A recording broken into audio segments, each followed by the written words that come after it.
You are listening to the podcast To Be Single or Not to Be by Shanna Montana, a podcast where we talk about the single life, dating, and relationships so you can make a decision at the end of each episode and decide to be single or not to be.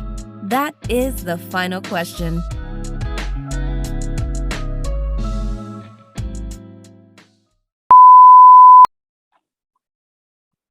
So today's topic is relationship accountability. And I really wanted to talk about this one because I think it's a lot of people roaming this earth that just don't want to own their part in a relationship's failure more so than its success. If things are going great, then nobody has a problem with saying, yeah, we're a team, we're working together great. But when things are going bad, it's always he did something, she did something. People struggle really to reflect on themselves.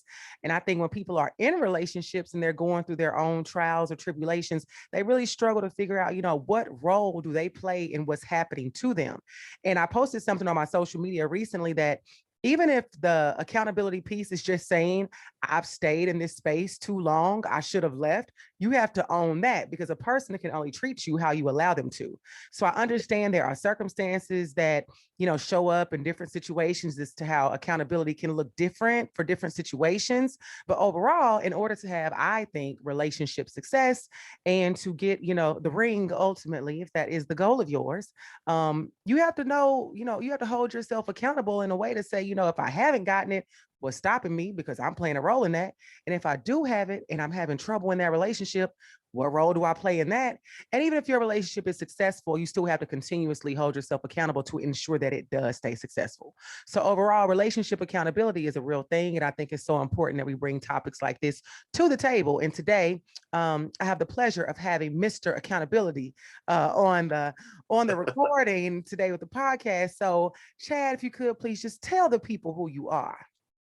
Oh, thank you for having me.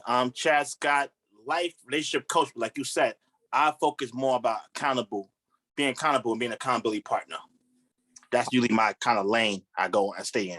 All right. So we're going to actually just dive right in because with you being an accountability partner, people think about, well, when I first think about accountability partner, a lot of times when I'm trying to lose weight, when I'm on a diet, I'm like, I'm tell somebody so they can hold me accountable. But when it comes to relationships, people, understandably so, are sometimes private about their relationships. So it's kind of hard to say, okay, friend, can you hold me accountable in my relationship when it's like, this ain't your place, business, or none of that to do that. So I want to lead us to tell the people more about what you do and how you arrived to this space of the work that you're doing. Sorry. So long story short, in a sense, I started off in media. Like I'm still my day job and what I do is in the media profession. Okay. But what ended up happening was during that time, I was still always been the guy that women came to for advice. And I just thought that just being a homie, being a friend, I didn't think none of it. Mm-hmm. So with my advice, it seemed like it was always a pattern that I keep on having the same conversation over and over and over again, right? So what happened was even before I became a life relationship coach, I helped one person get a ring. She said, thank you, Chad. I said, oh, thank you. Oh, okay. Pay that no mind. Yeah. Once the 10th ring happened, people were like, yo, yeah, what are you doing? You need a workshop. I'm like, I don't want to be that guy on the internet. Hey, y'all, love. Right? So I said, what I do is I create a workshop. Okay. I partnered with a company called Playtime Worldwide, and the company, I was like, you know what? Let me make it an interesting name. How to stop negotiating with terrorists. Oh, yeah. That's real interesting. Dealing with toxic relationships. So when people hear it, they're like, yeah, I'm dealing with terrorists. I'm doing toxic people. Yeah, come on, Chad. And they hear about the rings. And the first thing I say out of my mouth before I welcome them to the workshop is, you got to understand you're the biggest terrorist. And how does do people receive that well? Not at all. But I had to set a tone like, yeah, that ring and all that's cool. But once again, we have to take accountability. We got to look at ourselves in the mirror. And we're our biggest opponent. So once we try to master ourselves, then we can fall into all the other things. But we got to set the tone first. Yeah, absolutely. So how long have you been doing that workshop? So it's been 4 or 5 years I've been doing the workshop. Wow. Okay. 4 or 5 years. And you said you've gotten how many rings have you successfully helped women get? Right now we at 24. Right now we're at 24 rings. So do you only see women or do you see men as well? Men will call me to vent sometimes, but not actually take it on in a sense. Or it's very condescending. So you the relationship guy, huh? Let me just sit. Let's see what you could do, right? Yeah. And then that's how mostly guys do. But now, lately, guys been coming to me more and bridging that gap, so to speak. Okay. The ones that really want to do the work. So I like that about that. Do you have guys calling you trying to get the ring? Are they chasing the ring too? It's just most of them is already married already, so they're trying to navigate. Oh, okay. That makes sense. So who would be your ideal client? Because, I would say if I thought of 10 friends that I have, 9 out of 10 of them do have a desire to be married. So who would you say like your ideal client is? Like, what does their mindset have to be like? Do you have a certain type or person that you're looking for that really qualifies to be engaged in the work that you do with them? Or is it just like anybody can come? It's normally 30 and older, but it's focused on people that really want to do the work. Right. Okay. So a lot of times people want to get a ring and they say, Chad, I want a ring. And I'm like, okay. And what I focus on more about where they at personally. Because I believe that you date at the level of your self-esteem. Who? Explain. So if you come from a place of lacking, right? You're lonely, or you feel like you're trying to beat a clock. You're going to not really date right. You're just going to grab anything that make you feel good at that moment for the end goal. But if you love yourself, really do love yourself, because a lot of people barely like themselves. But when you love yourself, you won't entertain some of the things you entertain. Okay. So the first thing I do, I see where they are self-esteem wise and like healing wise, before we even talk about rings. It's more about you. Once again, it's about accountability and being responsible. Yeah. So that's why I focus on more. Like, so when they tell me I hear them, like, oh yeah, that sounds cool. Yeah, but we got to really dig in. It makes sense, because you're saying some hard truths right now that sometimes people don't want to hear, that when it comes to, because everybody says that they love themselves. But my thing is always looking at a situation like, if you really love yourself, if you were to take a step back outside of yourself, like jump outside your body like Ghost Dad right now, and then look at what you're doing. If you was, and the thing is, people always can see other people's situation. You see it all the time on social media. I see people commenting on people's stuff. Girl, I would never do that. And I'm like, wait a minute, but you are sitting in there. So it's so hard for people to turn that mirror on themselves and really say, I would say, well, some people might hate themselves, but I know a lot of people who don't love or like themselves as much as they think they do, because it's an indicator of, like you just said, the people, places, and things that you keep signing up for don't mirror what you're saying out of your mouth. And so it's the same thing when people are saying, I want to get married, I want to start a family, I want to do all these things, but then you keep signing up to be with emotional terrorists or narcissists or gaslighters or all these things, then it's like, it doesn't match and it's not going to happen. So that leads me to ask you, is there such thing as someone not being marriage material? Because, I think people will get fed up sometimes and just be like, I'm just going to be single forever. Or some people say, well, maybe I'm meant to be single. So do you think there's a such thing as someone is not marriage material? That want to be married? Well, they want to be married, but it's just not happening. Like, it's just like, that's not going to happen for you. Well, back to where we go from is when the people want to about getting married, right? Like I said before, anybody get a ring, like getting a record deal, right? Yeah. So the goal is, what do you want? Because my expectation of a wife may not be your expectation of what a wife is. Okay. So we need to know what exactly is you talking about that you want. You just want the ring in the house because that's what you believe that's what you want. Yep. Or you really want a partner. If that's the case, you have to really be really clear, because a lot of times you're just throwing that dart to see to catch something, right? Yeah. They don't really know what they're looking for. One. Not at all. And I saw this, someone said, if your husband, your person or whatever, would show up in front of you present day right now, would you be ready? And it's like, a lot of people, I don't think they would, because as to your point, I don't think a lot of people have really just sat down and thought about, when I think about the categories of my life, so mentally, physically, financially, spiritually, all those things, I don't think people think deep and far enough for those things to know that, okay, this is the exact person that I want to be with, because you have to get really clear. And it's not that you can do like build a man. I know a lot of people wish we could. You can't build a man to be exactly what you want him to be, but you can do a better job at your selection if you think deeper and figure out what it is that you really want to do in a relationship and why you want to be married. So that leads me to ask this question, because I recently put a post up about people, what was it about? How fast people move in relationships. And so or was it that one? Was it about how fast people move? No. This one was about like dating myths. I was like some outdated information I think people are living by right now. They don't necessarily need to. So something that I personally, Shanna Montana personally believes is that I want to live with my partner before I get married. Now, growing up, it was always like, you don't need to be shacking this and that. Yeah. And I'm not saying move in with the Negro because I done made that mistake, or let the Negro live with me because they always stayed with me, unfortunately, too. So I'm more so like, once I get engaged, I think we should start cohabitating so we can see what this life is really like. I know what I'm really signing up for. But somebody came back to that post and said something along the lines of, the saying, why buy the cow? Why buy the cow when you can have the milk for free? Right. So I want to ask you, do you really think so? If a person, say you are in a committed relationship and you move in together before being engaged, before being married, and I understand that if right now I'm living alone, so I really only have to worry about, what I'm eating, cleaning up my house, cleaning up after myself. Like, even if I have a partner, for the most part, I'm still solo dolo with things I'm taking care of. I'm not worried about what that nigga eating every night for dinner unless we got plans.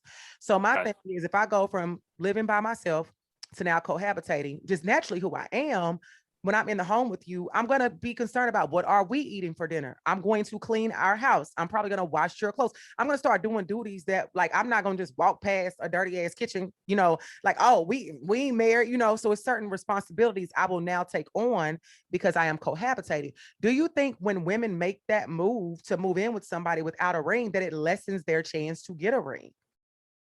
Well, playing house does. Once again, this is why it's so important that in the beginning stage of dating, we have to talk about expectations. Okay. And a lot of people don't. Like we talked about last time, they talk about friends. They don't talk about expectations. Yeah. So if I'm telling you my expectation is to get married, hopefully soon, and you say, you know what? I don't know. I want to go with the flow. Then you already see you're not aligned. Yeah. Yeah. Right? So even no matter how you try to play house or not, if the person not, once again, pillow talk, right? If they only talking pillow talk to you and selling you dreams with no action, there's no we when it comes to actually action and putting forth, then you already know you're playing games. But if you live with someone, there still should be a window of we're working towards something. Yeah, yeah. And I think that's the difference. Not get comfortable playing house. Yeah. I think you have to be clear about that. No, go ahead. I'm agreeing. Like, you got to be clear about that. So a lot of times we don't be clear, right? Because where a lot of women that come across, they don't want to feel like they're a nag. So they want to make sure they don't want to rock the boat. Okay. They just hopefully he sees my worth. He picked me and show that I am there because I'm doing things that most women never did for him, or all that jazz, right? Yeah. You have to, once again, this is where accountability comes in. You're going to have the tough conversations. And if it seems like it's not going a certain path, it's okay to ask. Yeah. And then see. But you don't rock the boat, and then 5 years, 6 years later, now you're looking confused. You on the show on Netflix, The Ultimatum, trying to get home. Yeah, I heard about that. I got to check it out soon. Me too. But yeah, you're looking confused because you haven't talked about it. But I think it's a couple of nuggets, of course, you dropped in there.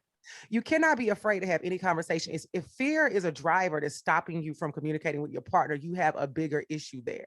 You should be able to talk to your partner about anything. And I think I do well with communication, but regardless of how well I do with communication, some conversations are just going to be uncomfortable, and you just got to deal with that, because you can have a partner that's super receptive, but we still have our own, innately we have fears and thoughts, and you make assumptions. Unfortunately, like, oh, I don't want to bring this up, but you can have the most supportive partner, but you still may have some apprehension. And I think people have to be able to move past that and talk about more things up front, because I've heard both sides of the coin. I've heard, and you could tell me your thought on this. I was on the line on a episode with a therapist that gave the advice that you should be asking like really hard and serious questions like the first date.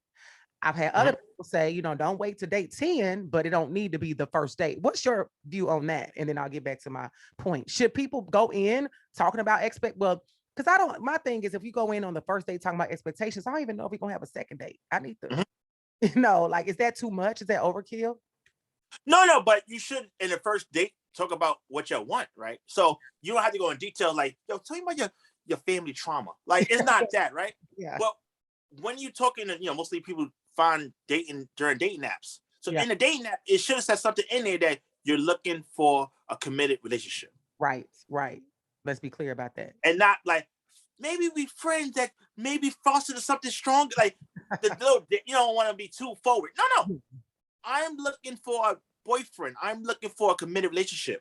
Yeah.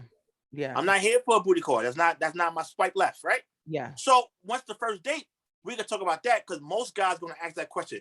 Oh man, you're so beautiful. Why are you single? Yeah, they always gonna ask that. Always.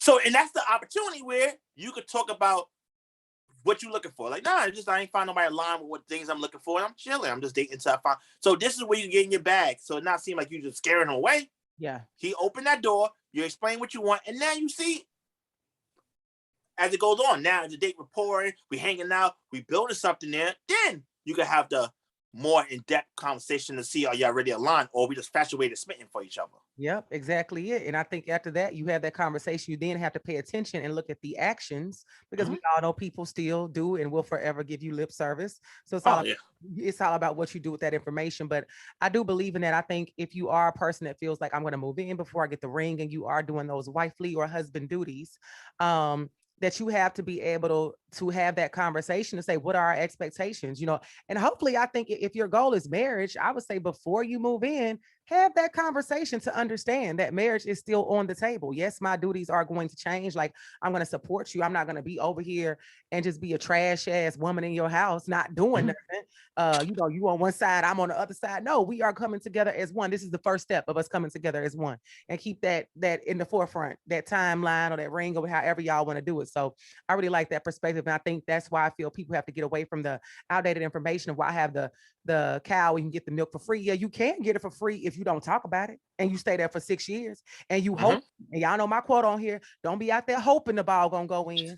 Practice enough, put the work in so you know it's gonna go in. So have enough conversation where you know a ring is coming. Be for sure about that. Negro don't even know your ring size, but you talking about you about to get engaged. Not gonna happen. So that leads me to ask, why do and this could be a loaded question, but why do people struggle so much with accountability in relationships? Because playing victim is fun. That's all. Okay. Like me playing, it's like working out, like the discipline, right? That's discipline with kind of taking accountability, right? So what happens is I'd rather say dare the reason. I'm perfect. They the ones, man. I can't find like this quote people talk about I hate. But they're like, maybe I was put on earth to give more love than I receive. Like they try to find ways to try to justify the fuckery in a sense, right? Yeah. So at the end of the day, it's fun, and it's hope them down. Instead of doing work, they rather blame other people. Yeah. But once you take accountability and really be clear about what you're looking for, what you want, and how you move, you will see the change. But until then, you're gonna play this game. Hopefully, the person do the work because they don't want to rock the boat. So hopefully this person want to love me right. Hopefully this person see my quality, see me. And especially another quote I can't stand. It's similar where they say, I want somebody to love me, flaws and all. Okay, Beyonce.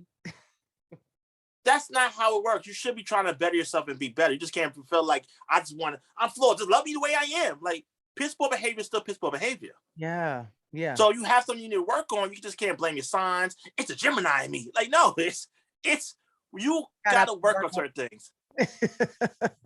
You are right. And so I think that's another quote. Yeah, that love me, flaws and all. I think we are all flawed human beings, at some point. But what are you doing about those flaws? If you know you argumentative as hell, are you just sitting in that? Like, this is who I am.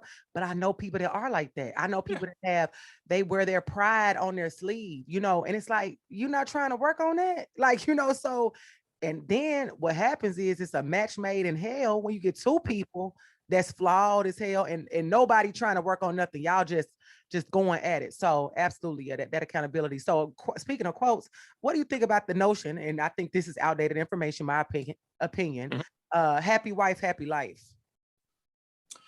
It's outdated. And what I love about it now is that more men are speaking up.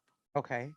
And like I said, one thing I talk about men, I guess that's why guys liking me now, or not looking at me as an enemy too much, is the fact that I feel like men should be able to advocate for themselves more. Yeah, yeah. A lot of times, because you're attractive and I love you and I want to be with you, just to ease, I just grunt my teeth and just sigh. Whatever she wants. And then this is why mostly men die early. Yeah. Whatever she you hold it in. We have to have a conversation, and it's okay to have that, once again, the tough conversation. But if I'm saying out, these are things I want as well, we need to talk about it. It's not just yes dear every day. It's about, nah, I kind of like this. I kind of want to do this. Yeah. And have that conversation, not just like, yeah. So it's definitely, I feel like outdated. We definitely have men need to start speaking up more. And that's on men too, right? We got to speak. Yeah, absolutely. I think it's more so somebody said happy spouse, happy house. I think, yeah, both people got to be happy. But right now, what is causing men to not speak up? Is it fear? Is it I just don't feel like dealing with her mouth? Like, what is it? Are we not creating soft spaces for them to do it? What's the reason you would say? Because it's funny. One of the relationship coaches that focused only on men and married couples, asked Cassandra, and her thing was very big on. She did a survey for a bunch of men as you work on this man workshop. And most of the men said they're looking for partnership. Okay. It wasn't sex. It wasn't all the other stuff we think they want. They want partnership. And part of the partnership is really feel like this is someone I could come to. This is peace. This is someone I could grow with. This is someone that could entertain my ideas. So a lot of times guys tell women certain things and it don't come off a certain kind of way, the pushback, the belittling. And they're like, yo, I don't want to talk. It's a headache. Yeah. Or I don't want to hear them out. And it'll shut down.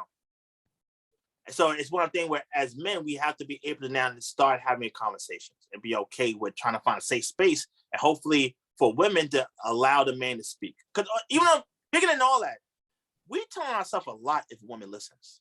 People in general, like, if you let the person listen, and don't have to come back or get defensive about something he said that you may not like. If you say something about the sex could be better or whatever critique you may get, really sit back and listen. And when he feel like he's in a safe space, you're going to pour more.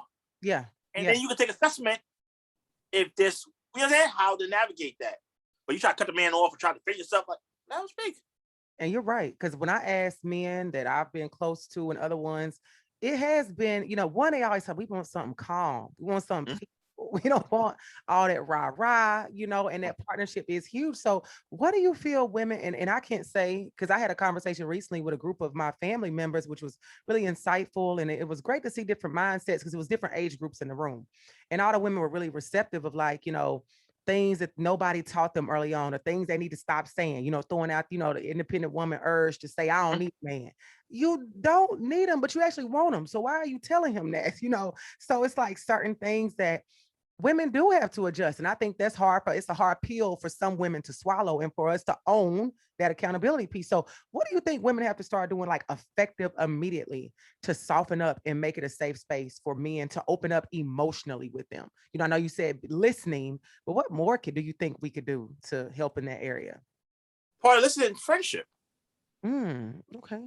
Treat him like a friend. Like really talk to him instead. Because somehow, when I talk to a lot of men, what happens a lot of times is women start treating him like another kid. Yeah. Right. And when you're in that kind of zone, like, come on, didn't I tell you I'm tired? I don't want to talk about, oh my God. It's like, let's talk. So talk to me like I'm a human being. Yeah. And that's from there could definitely soften it. And then women that's independent and on that grind, understand and realize where when you're home, be home. Yeah. Be softer. Yeah. Date night or just be in the space of definitely being softer to have that friendship and that the whole thing about masculine and feminine energy. Guys love that feminine energy. Yeah. But if you come like a drill sergeant, because that's how your job, and entrepreneur, you'll go get it, and I get all that. But don't forget who he is. He's your partner. Yeah. And treat him as such. So it's not a hard, it is an adjustment in the sense you're so used to a certain kind of way sometimes, but realize that he's a human, he's your man, he's your partner, and let's get back to that friendship. Yeah, absolutely. I love that. And I think, we as Black women, a lot of times we have been taught and we exude that whole, I can do bad all by myself, or I'm an independent woman, and we wear it like a badge of honor. But are men looking for a quote unquote strong woman like us wearing that so heavily? Are men looking for that? Is that enticing to a man at all? I think what happens is women are attracted to that kind of man, right? As far as an independent provider, I got my own house, I got 10 degrees. So in her mind, she feel like I'm a dope catch because that's what I want as well. Yeah. But men do not ask for that for a woman. Not at all. It's just, I'm sorry, this is not what it is. So what happens is you can say all that independent things, but also when it comes to men, they may not know how to navigate that because as a certain men, they only know how to function one way. I'm gonna buy things. I want the one that, you know, she needs me. So if you don't need me, like, he'd be like, what? Why am I here? Yeah. Yeah. So it's adjustment for the man and the woman to try to figure out what that relationship look like and what do y'all need. That's why I talked about before. Have expectations, conversations. Because as a man, if I feel like, oh, you don't need me as far as providing financial in a sense, but you need me emotionally, or you need me to help around. You need me to be a, you know, love language we talked about earlier, where it's like your love language is act of service. Let me help out. Yeah. So that's how I could show up for you. And that's why you had a conversation. What does that mean showing up for you? How that look for you? So I think that a lot of times if a guy don't know how to, only thing you do is pay bills. He don't know how to do anything else. If you focus on, I got my own money, and try to belittle him in that, or if you make more money than him, he be like, why am I here? And that's not saying justify cheating, but then he's gonna try to find some other place to feel like get his masculinity back, feel like a man again. Okay. Because he can't feel it at home because she belittling me. Let me go. Let me find somebody else that, you know, make me feel good. Show my ego. Yeah, belittling them, embarrassing them. Just you see all kinds of stuff. I know it's on the internet alone. You see that we are guilty of doing, and we don't think anything is wrong with it, or we think that man up, you should be strong enough to deal with all my bullshit. It's like, no, that is not okay. You shouldn't want to, like you said, you shouldn't want to treat another human being that way. Like, I'm your friend. You don't treat your other friends like that. Why do you treat me like that? So I want to ask, what does this look like? You know, accountability. So say at the start of a relationship, as far as like goal setting or laying the foundation, like what should people come in, say we've gotten past the dating stage, you're about to start, you know, officially being committed. What should people kind of start out with to make sure that they have a strong foundation there on both sides? On both sides. The first of all is you should know what you're looking for, what you want. Okay. That's the first thing, right? So the first thing is we both trying to really be clear of what we're looking to accomplish here and what we want, right? So for me, for example, when I'm in the dating phase and we get to that relationship bag, I say I'm more of a phone guy. Okay. Right? I'm more in the phone. We could text here and there, but you know, tone and vibe who I am, I'd rather be on the phone. Yeah. I want to go on a date at least once a week. Yeah. I want transparency, conversation. Like I'm saying all these things as I'm talking to you about what you want and need in a relationship. Right, right. Now, if things go astray or don't work out, there's accountability there because we both agreed upon this. Okay. So now I can ask you, like, yo, we ain't see each other in 2 weeks. Everything good? You know, we said we're gonna try to see each other once a week. Yeah. So there's a conversation here. Yeah.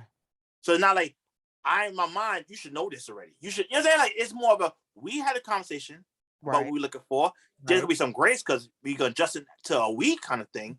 But now I can ask those questions about if something went away or not going. I can ask, everything good? Everything all right? Yep. Because we go back into what we talked about earlier. Yeah. Instead of so not about being defensive or being angry. It's hey, everything good. I know we never find a way to try to link up. I miss you. I want to see you. Yeah. What's going on? And then you can take it from there. But if we just gonna sit here, that's why it's so important to have the conversations about what you want and wants. Now that's when accountability can come in. And now is we can hold each other accountable because we already had an understanding about what we're looking for from each other. Absolutely. I love. And we both agreed. And what do you do if you are, because I love that you have the expectation, things switch up, you come to the table. It's not a surprise I'm bringing this up because I told you I wanted to go on a date, see you next week, whatever the case may be.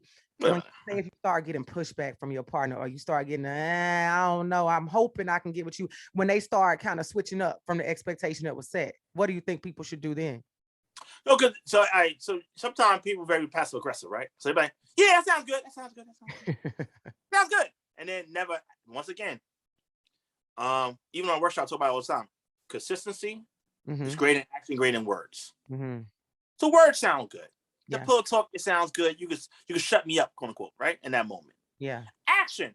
Now you may be good for that 1 week we had a talk, and then you go back to your patterns. Yeah. So once you got focused on the bigger picture, after you gave grace, after you had a conversation, have you seen any consistent action for change? Yeah. If not, then you may have to make an executive decision. And you may realize that y'all just not aligned or this not working out, and you may have to end the relationship. Okay. So it sucks because, people forget, we have so much history together, or I don't want it. They're scared of the unknown. This is not working. You're seeing red flags, but you're staying to see how red it could get. Now you're at Six Flags looking confused. That that's what they don't want to admit. You in So flags. because certain things you like or you feel good or the sex is great, like you finding other things to try to justify you staying. But if I'm having a conversation with you and you're ignoring my needs and wants, why am I still here entertaining and being a dead horse? Why? Why do people? I don't know if we'll ever get the answer as to why people do. What do you think? Why do people do and stay and beat the dead horse? Because they're scared of the unknown, or they love that person, feel like they're gonna make it work eventually, right? This is all this, you got the problems, right? Yeah, not imperfect, but there's conflict that need to happen where we both should be happy here, and not two ships in the night. And if you aren't consistently happy, then that's a bigger issue. Yeah, but we sitting there because the history, or oh man, I'm 35. I don't know if I could do this day. Yeah, I'm 40. I don't want this person's. You're not aligned. Yeah. So it's definitely a time where people really got to start really taking on. This is when honesty and taking accountability really works. Is you're not aligned, and you may have to make an executive decision to end this. And I know it sucks, and I know it's scary out there. I know the unknown, but you want to live your life like that? You got to do it. It's only one life. Nobody wants to live life like that. I don't care if they say they do. Nobody does. But that unknown, because I've sat in that seat like, oh, I'm 30 plus. Let me just deal with this. And then you finally get tired. And some people got to get tired. You know, they say like, you got to hit their own rock bottom before they'll wake up. So as we talk about, you know, and you wind up in these situations that wear and tear on you. So, and that makes me think about how emotionally draining that can be, just like a breakup or anything of that nature. So this is something I see often. People go back and forth on social media about emotional responsibility. I'm going to ask you, are we emotionally responsible for one another's emotions in a relationship? Well, it depends on, once again, it's about how you show up for yourself, right? Okay. So if you did the work, the therapy, you loving yourself, you feeling good about yourself, and you had a bad day. Okay. Or a bad moment, your partner should be there to help you. But if it's something that no matter what I do, you're not happy, and now it's a bottomless pit that I'm trying my best to please you, but you don't even know what's going on. Right. Then that's your responsibility to take accountability, try to figure out what is going on with yourself. So it's not my burden to bear in the sense of you don't want to do the work. Once again, it's about doing the work. Yeah. So if you're upset about your job, if you're mad about something else, I'm here to help you with it, but I can't do it for you. Right. I agree. You have to figure that out. So I think that what happens, a lot of people feel like they take that burden because I love you, but work without faith is dead. Help me. Like I can't do it alone because once again, I'm pouring into you and it's a bottomless pit. Because you're not happy with yourself. Yep. So let's find out what can make you happy, and you may take some time to really try to figure out what do you want and need. Because it's funny, we talked about earlier about loving yourself and people are not. It's funny because one of the things I talk about is the mirror exercise. Okay. The mirror exercise is basically when you look yourself in the mirror. You can play music if it's a little too awkward for you. You can have clothes on or be naked or have word affirmations. Just spend time in the mirror. Yeah. And it's crazy to me that most women don't be spending time in the mirror. They treat the mirror like they're vampires unless they get their makeup done. Yep. And what's going on? I don't like this. I don't like this. And they focus on things they don't like. But focus on things you do love about yourself. Yeah. Focus on the affirmations. Focus. So you got to do the work, once again, to really love yourself to get that emotional space. But if you just feel like someone should fill the void in you, this is not what is going to work. Because you're dating to fill a void. And that's when a lot of people get caught up in it because that person feeding that void and then that's not working anymore. You're like, it's you. You're not, no. What? Yeah. They grasping for straws at that point. Yeah. So now they're trying to fill out that void. And that's why they're looking for that companion or that touch or that Band-Aid. But this is a deeper leak. I can't do but so much. Yeah.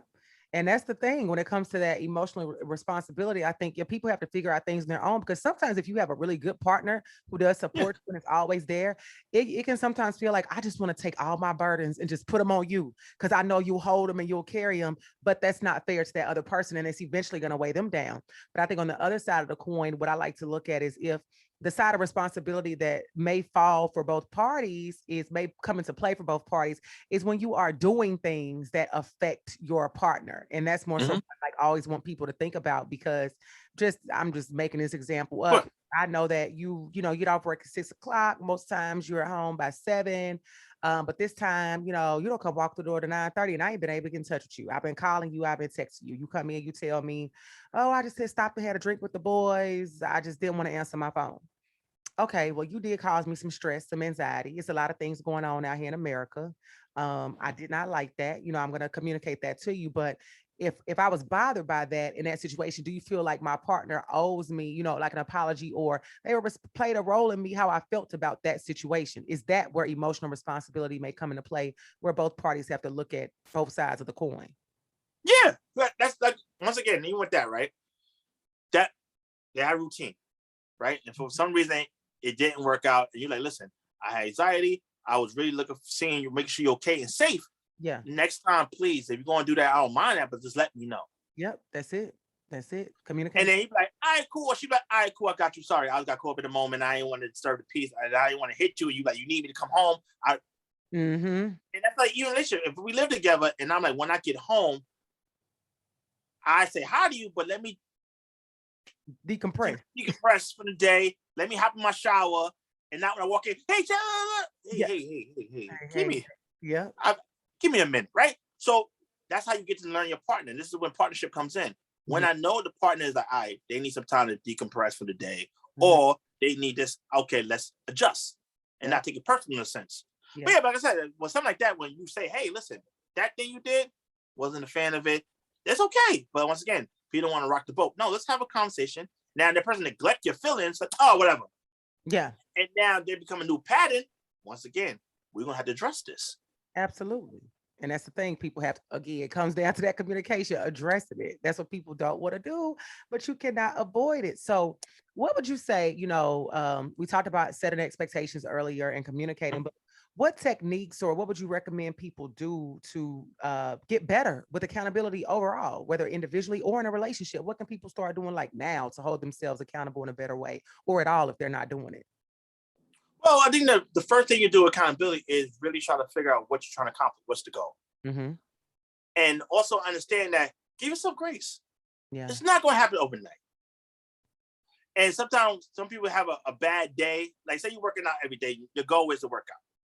You ain't work out Tuesday and Wednesday. Now you just complete the whole, you cancel it. Yeah. Give yourself grace and get back on the horse when it's time. So I think that a lot of time when it comes to getting accountability is really showing up for yourself.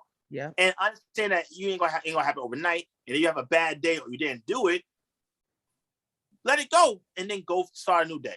Yep. That's it. I tell people all the time, just try to win the day. Win the day. I like that. I need to win the day and go to the gym tomorrow. So like I said, so today was a bad day. All right, cool. Tomorrow we're just trying to win the day. And I think that once you understand that and hold yourself accountable, that momentum is going to help. Yeah. Another thing I say when people just start holding themselves accountable is look at short-term goals. Because those short-term goals could build momentum for the long-term goals. Yeah. So have short-term goals. You may need a accountability partner or not, but have those goals to get you back in a groove to the next level.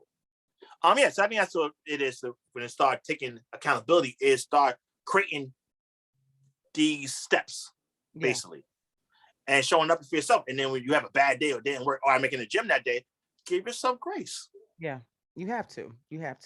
And I think it's important if you're doing it, taking it day by day, setting short-term goals, you're on a journey to get to where you want to go.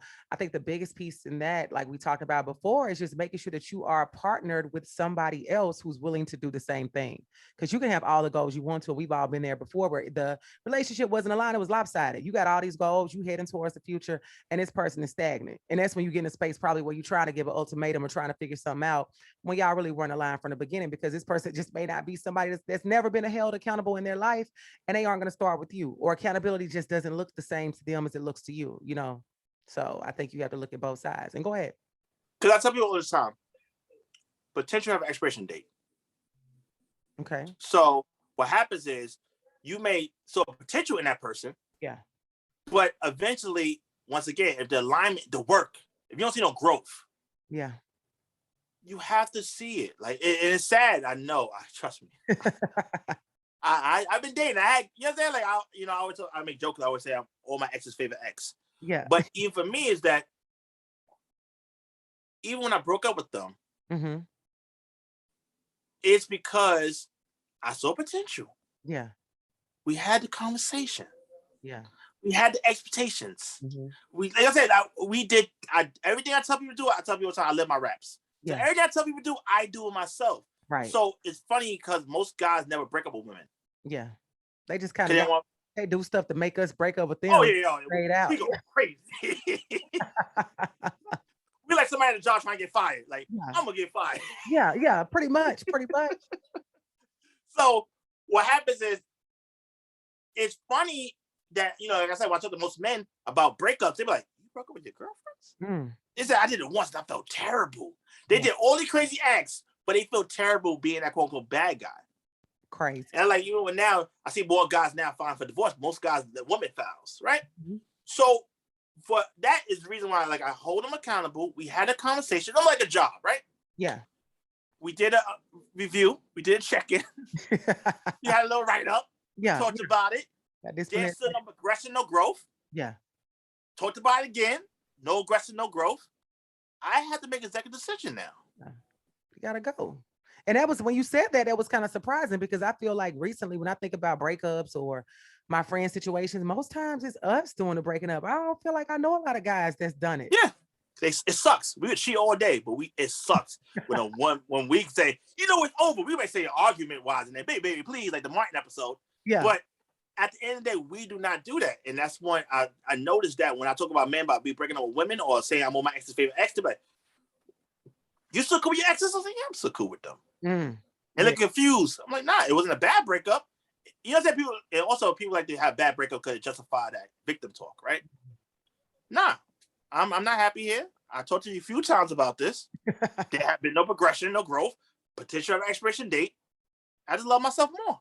Yeah. And that's what it comes down to. I love the potential as an expiration date, because every season I talk about potential, and I started out with the power of it, and I've definitely moved away from that. Like, the conclusion was potential has to have an action tied to it. You can't be something that we are here hoping for. If you are saying that you are going to go to school to get your PhD, I need to see you enrolled in classes. I need to see you going to school, writing papers. You can't just be telling me that's what you want to do. And I think ultimately, I really like that potential has to have an expiration date, because even in that, I'm not waiting 12 years for you to live out this dream that could have been fulfilled in 3 had you started when you said you were going to. And a lot of other times with the potential of, you got the potential to love me, you have the capacity, or you have the potential to build my dream home, but they don't have no job, or you have all this trauma, you're not going to therapy, all these things that people say they can potentially do, but there is no action tied to it. And you have an open-ended window, to say, I'm just going to give them to whenever. So you that's the kind of time you on? Like, I didn't know we was out here living forever. And then it comes to the conversation of, I'd rather deal with the devil I know than the devil I don't know. Like, this is how you're going to come from potential to like, well, we know each other already. We got so much history. History means nothing if ain't growth in it. Y'all have so much trash. And that's exactly it. You sitting in this trash, you're going to call it history. You're choosing to stay there for all the reasons that we've talked about. So yes, that accountability has to be in play, and people have to own that, to put the steps in play and just do better with choosing who they are partnered with, so that accountability is not such a taboo issue and a taboo thing. Because I think right now, when I think back on my past 3 situationships, it was definitely a lack of accountability there, because it was a lot of lip service in the beginning and things didn't align. And when I would bring it up, it was a lot of, we going to get to it. We going to see what you talking about. A lot of running me ring around the rosies, taking me on a merry-go-round. And at the end of the day, it was like, yeah, I got to let this go. I got to ride. I ain't going to hold you, because I can't keep doing this. And what you said, you love yourself more. Once I was able to get to that space of really understanding what that love looked like, that I am number 1 on the totem pole when it comes to this relationship stuff.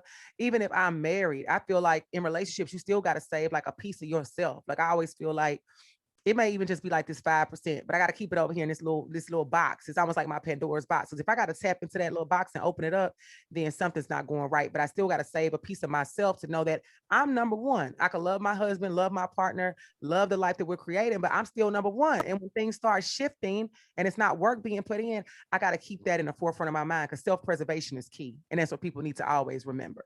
Because if you're not tapping into that, you're not tapping into nothing. So on that note, we'll be right back with the Living Single segment.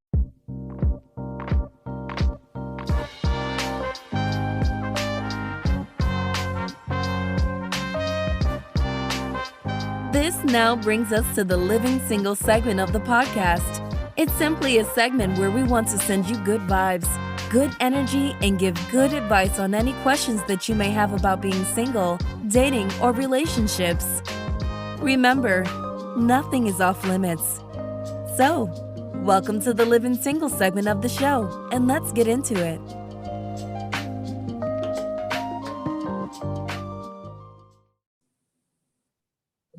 All right. So you guys know this is the Living Single segment of the show where we ask a question from a letter that has been written into the show, and you guys can have your question answered if you write in to our website at www.shannamontana.com or send us a DM on Instagram. So Chad, it reads, I am in a 5-year relationship that I walked right into less than 1 year after my divorce.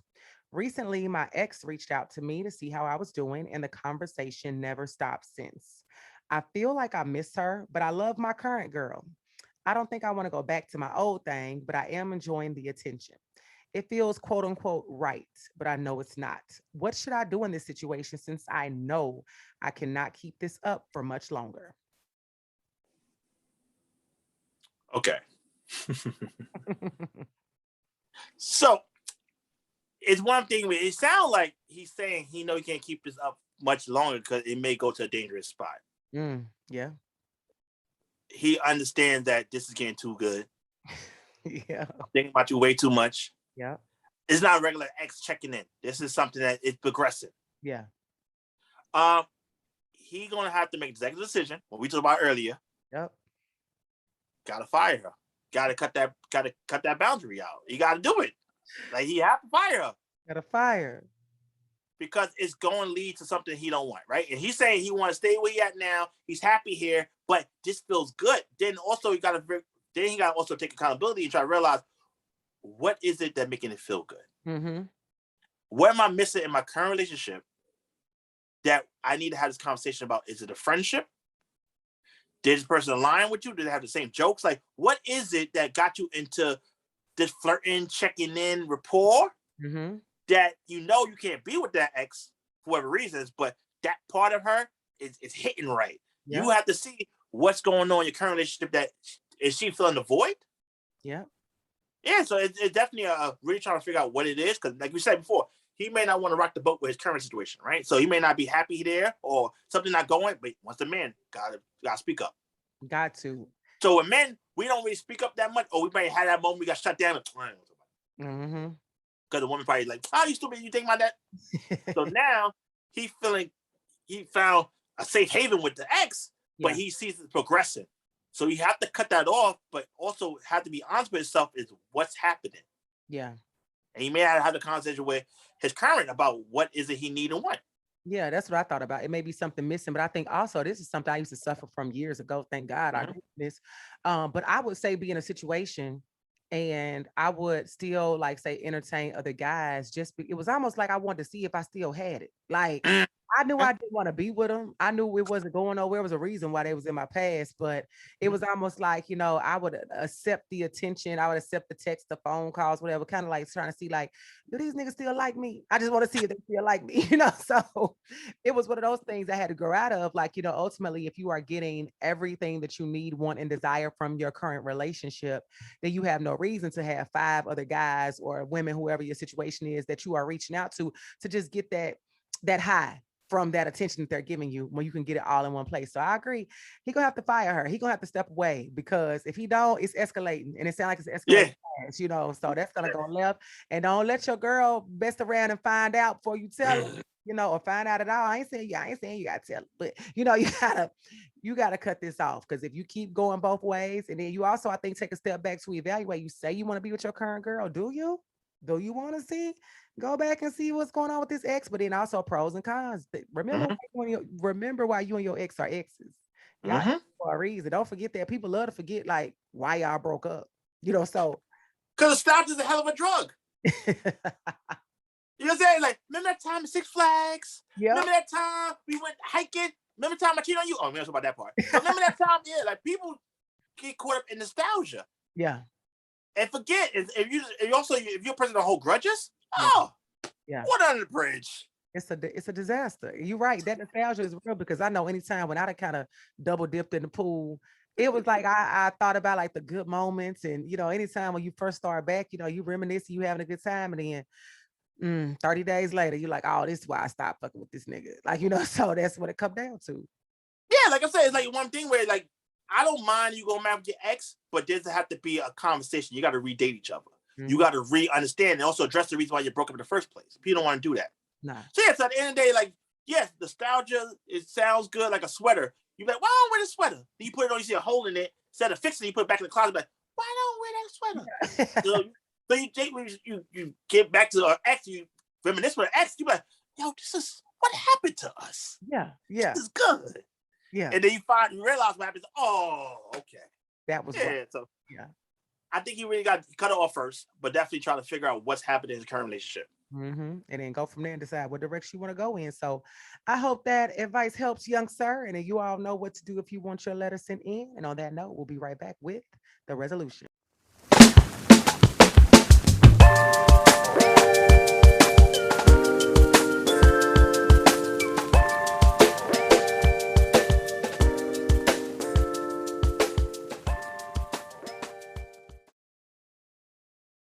And now this brings us to the resolution. So Chad, I want to ask, what would you say the resolution is for people to understand that accountability is required for a successful relationship?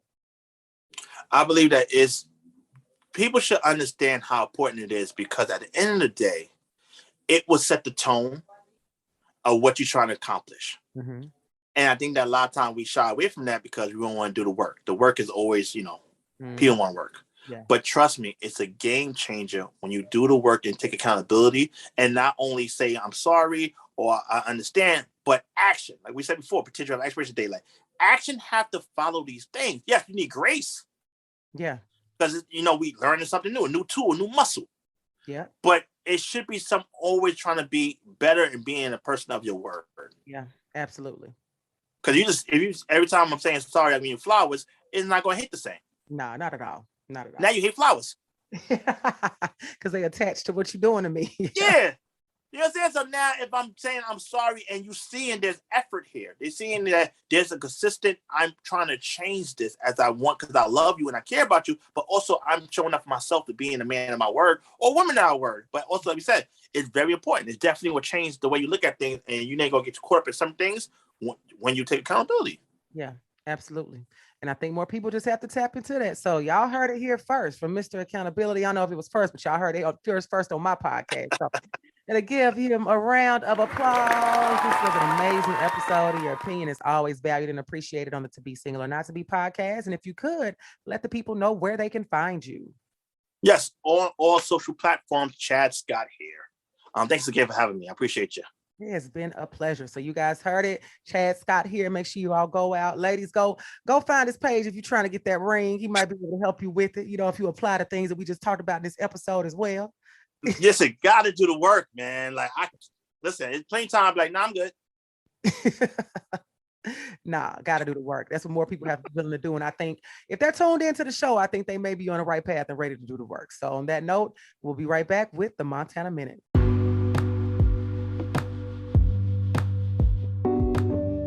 And now this brings us to the Montana Minute. The first thing, accountability is an essential worker in any relationship, romantic or non-romantic. Without it, you will go nowhere very fast. The next thing, if you are not willing to look at yourself in the eye and know that you have to own your part in the wins or failures of your relationship, then you are not holding yourself accountable. Some parts of accountability are just acknowledging that you stayed in a space well after the expiration date.